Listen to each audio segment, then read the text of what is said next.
The Trump administration plans to repeal the 2009 endangerment finding, which legally underpins U.S. regulation of carbon dioxide, methane, and other greenhouse gases. The scale of the rollback, EPA Administrator Lee Zeldin calls it the largest deregulatory action in U.S. history, claiming over $1 trillion in compliance cost savings for industry. Now, a lot of people out there listening, they might not know what the endangerment finding is. If you were asked congressional Democrats to describe what it is, the left would say that it means that carbon dioxide is a pollutant, carbon dioxide is an endangerment to human health. They might say methane is a pollutant, methane is an endangerment to human health.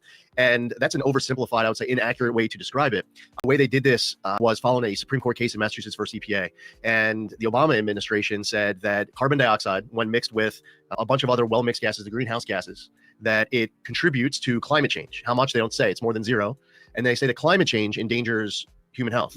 So because of these different mental leaps, and by the way, when it's carbon dioxide mixed with all these well-mixed gases, they were only looking at mobile sources like vehicles, but a bunch of those greenhouse gases aren't even emitted from vehicles. Now, why does all this matter? Like right out of the gate here, we're getting very wonky on like what this regulation means. Well, then there were all sorts of different vehicle regulations that followed. The impact on emissions. Current rules under the finding have helped cut U.S. greenhouse gas emissions by 17% since 2005, and we were set to prevent 6 billion tons of CO₂ by 2030. NASA is attributing rising greenhouse gases to a 1.2 degrees Celsius global temperature increase and 8 inches of sea level rise since 1880. There are people who, most Americans, we care about the environment. We want clean air, land, and water. Conservatives love the environment. We want to be good stewards of the environment. There are people who then, in the name of climate change, are willing to bankrupt the country. In the name of environmental justice, they will get tens of billions of dollars appropriated to their friends rather than actually remediating environmental issues. So they created this endangerment finding, and then they're able to put all these regulations on vehicles, on airplanes, on stationary sources to basically regulate out of existence, in many cases, a lot of forms of segments of our economy. And it costs Americans a lot of money. The repeal proposal will be unveiled Tuesday in Indiana, triggering a 60-day comment period and almost certain court challenges